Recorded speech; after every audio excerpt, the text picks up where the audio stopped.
مومن صاحب ایک چیز بتائیں, آج تو ابھی پریشر بھی ہوا تھوڑی دیر پہلے, آپ ہی کے پارٹی کے سیکرٹری جنرل سب نے بات کی ہے کہ جی جو لیٹر جا رہا ہے IMF کو, اس کو نے جسٹیفائی کیا ہے کہ دیکھیں ہم تو یہ قرضے آئیں گے, سب کچھ آئیں گے, تو وی ڈونٹ وانٹ کہ ان کی عیاشیوں میں پیسے لگ جائیں سب کچھ. لیکن میاں صاحب نے آج کہا ہے کہ آپ لوگ وضو کر کے بھی آ جائیں تو آپ لوگوں نے سیاست وہی کرنی ہے. تو یہ پھر کانسنٹریشن تو لگتا ہے بڑھے گی, بیکاز نہ خان صاحب بیک فٹ پہ جا رہے ہیں, اب تو میاں صاحب بھی جم کر کے آ گئے ہیں کہ ٹھیک ہے ان لوگوں نے تو وہی سیاست کرنی ہے, گالی گلوچ کی, انتشار کی. اور اگر آپ کو یہ ریزرو سیٹس بھی نہیں ملتی تو یہ بھی بڑا کلیئر میسج ہوگا آپ کے لیے فرام پاورز دیٹ بی. تو پھر تو ہمیں کانفرنٹریشن اور بڑھتی نظر آ رہی ہے. پارٹی سسٹین کر لے گی؟ بسم اللہ الرحمن الرحیم. سوری جی, میرا ذرا گلا خراب ہے تو you have to bear me out.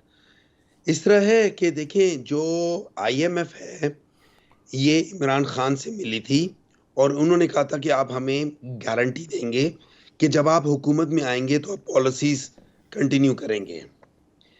تو اب سوال یہ ہوتا ہے کہ جس طرح کا مینڈیٹ ہے اور جس پہ مودی نے بھی اپنا اظہار کیا ہے کہ یہ جعلی مینڈیٹ ہے, جس کو یہ لوگ خود مانتے ہیں کہ کسی کے 60% جعلی ہیں, کسی کا 100% جعلی ہے.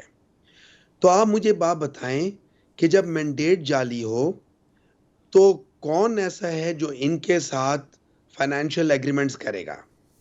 اور یہ سارے وہ لوگ ہیں جن کا اگر آپ پاس ریکارڈ دیکھیں تو یہ ملک سے بھاگ جاتے ہیں. ان کا اس ملک کے اندر سٹیک نہیں ہے سوائے اس کے کہ یہ یہاں آ کے حکومت کرتے ہیں. ہم بات کرتے ہیں پاکستان تحریک انصاف کی کہ جس کے آپ نے چیئرمین کو عمران خان کو جیل میں ڈال دیا, نااہل کر دیا, سمبل چھین لیا. اس کے باوجود عوام ودن ایوری کیپیسٹی ایک لیگل طریقے سے سسٹم کو چینج کرنا چاہتی تھی. وہ سارے نکلے اور ووٹ ڈالا. لیکن اس کے بعد آپ مجھے بات بتائیں وہ عوام کیا کرے کہ جس کا ووٹ, جیسے یہ لوگ خود کہتے ہیں کہ جعلی ہے. جیسے آپ نے خود کہا ہے, پچھلے آپ بتا رہے تھے کہ آپ کو پہلے سے ہی پتا تھا کہ ابھی 10 سیٹیں اور چینج ہوں گی. تو مجھے یہ بات بتائے کیا کریں گے؟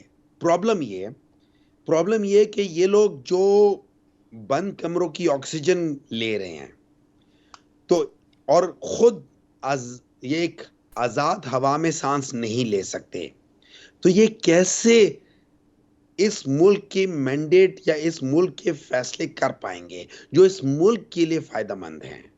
دیکھیں بہت سارے لیکن مجھے ایک بات بتائیں نا, یہ اگر کانفرنٹریشن ابھی بھی اور بڑھتی ہے تو عام آدمی کا کیا ہوگا؟ مسئلہ جیسے میں نے ابھی آپ کو کہا ہے کہ ہم نے جون 2024 تک تقریباً ہم نے $24 بلین یہ پے آؤٹ کرنا ہے. ہمیں اگر ابھی اکانومی جمپ سٹارٹ نہیں ہوتی, کک سٹارٹ نہیں ہوتی, لوگوں کا برا حال ہے, بجلی کے بلوں نے وہاں پہ ریفارمز چاہیے, سٹرکچرل ریفارمز چاہیے, وہ تو تبھی ہوگا اگر پارلیمان چلے گی, گورنمنٹ چلے گی. تو آپ لوگ جب IMF کو بھی کہتے ہیں اور کوئی ڈیلے کی بات کرتے ہیں تو اس کا بوجھ گورنمنٹ نے کیا اٹھانا ہے؟ بقول آپ کے ان کے تو جائیدادیں بھی باہر ہیں, ان کا تو پیسہ بھی باہر ہے, ان کو تو فرق نہیں پڑتا. اگر یہ ملک ڈیفالٹ بھی کر جائے تو میاں صاحب کی اولاد باہر ہے, ڈار صاحب کے سارے باہر ہیں, ان کو تو فرق نہیں پڑے گا. فرق تو ان کو پڑے گا جن کا سب کچھ یہاں پہ ہے. تو آپ عام آدمی کو جیپرڈائز نہیں کر رہے اس قسم کی گیم کر کے؟ مجھے ایک بات بتائیں, کوئی شخص آ کے آپ کے گھر سے چوری کر لے, آپ اس کو اپنے گھر کے ریپرزنٹیشن دیں گے کہ یار تم جا کے میرے وہاں جا کے لین دین کرو؟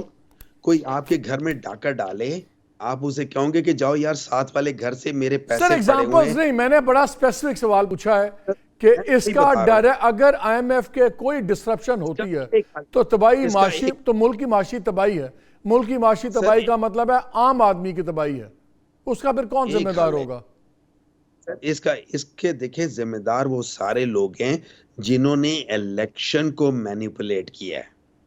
اچھا, اس کا ایک حل یہ ہے کہ آپ سمپل سے کرو, جو فارم 45 کے تحت جو بھی رزلٹ آتا ہے وہ اناؤنس کر دو اور سب کے سامنے کر دو, کوئی مسئلہ نہیں ہے. نمبر 2, میں اگر ایک ادارہ ہوں اور میرے خلاف ساری چیزیں ہو رہی ہیں تو مجھے ایک دفعہ سوچنا چاہیے کہ یار میں ایسا کون سا کام کر رہا ہوں جس میں میری عوام میرے خلاف آ رہی ہے. میں اگر مجھے میرے گھر میں میرے بیٹے مجھے گالیاں دے رہے ہیں, میری بیٹیاں مجھے گالیاں دے رہی ہیں, میری گھر میں میری بیگم میری بہنیں سب مجھے گالیاں دے رہی ہیں, کچھ تو میں غلط کر رہا ہوں گا. مجھے اس جگہ پہ یہ تو آپ کی اسیسمنٹ ہے نا, یہ تو آپ کا خیال ہے کہ یہ سب کچھ ہو رہا ہے. لیٹس اسٹے فیکچوئل نا. پولیٹیکل پارٹیز کا کہنا اور گھر والوں کا کہنا زمین آسمان کا فرق ہے. But I'll come back to that. مجھے چند صاحب بھی جوائن کریں.